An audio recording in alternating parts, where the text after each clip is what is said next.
Hey y'all, thanks for stopping by. So, we have an update on the Kelly Cadigan story. If you don't remember who that is, I made a video about her last week.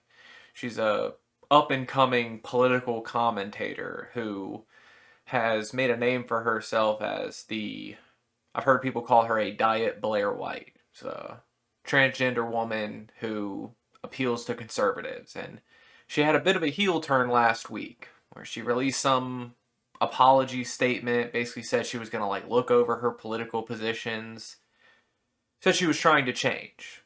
And the video I made was about, dealing with stuff like that and people who are claiming they're changing their belief structures and whether you should accept their apologies and how you deal with that. And if you don't remember what I said in that video, I said you should be willing to give people some grace, but keep them at an arm's length. Because you never know exactly what's going to happen, but I'm always optimistic for people. Now, in Kelly's case, keeping her at an arm's length was the right choice. Like the thumbnail of the video said, she tweeted out the other day that her apology wasn't genuine.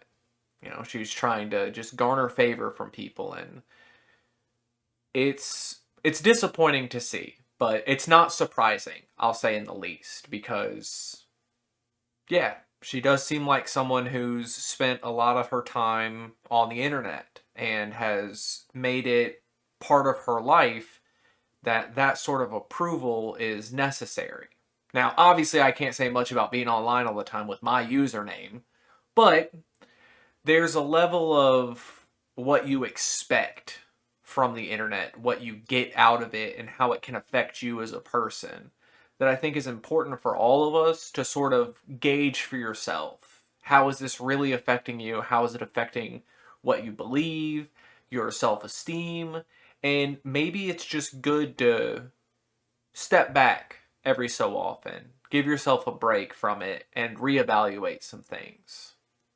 I think that's good for everybody. This isn't just advice for her, but all of us need to take some time away from the kind of chaos that is social media and the internet. I think the internet's a great tool for learning. The knowledge of the world is at your fingertips, but it's everything. It's the good, it's the bad, it's the heinous stuff, and it all can come at you at the same time. And for you to say that it doesn't affect you, you're lying. You're lying to yourself, you're lying to me. Just acknowledge that it can be harmful unless you keep checks on it. Now, you might have a lot of people who say that you should atone for if you tried to accept her apology or if you said, she was changing for the better. But I don't think you should feel bad about it for wanting people to improve and be a better person.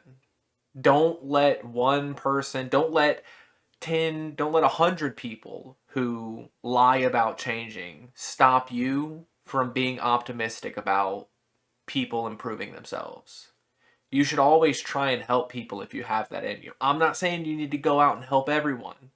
I'm not saying you need to bring people into your friend groups and into your social societies that have said and done harmful things. Nobody's expecting you to do that.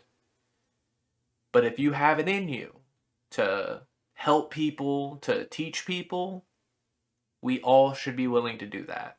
That's the only way our ideas are going to propagate. That's the only way we're going to improve the world, is by being willing to hear people out and being willing to accept people when they change.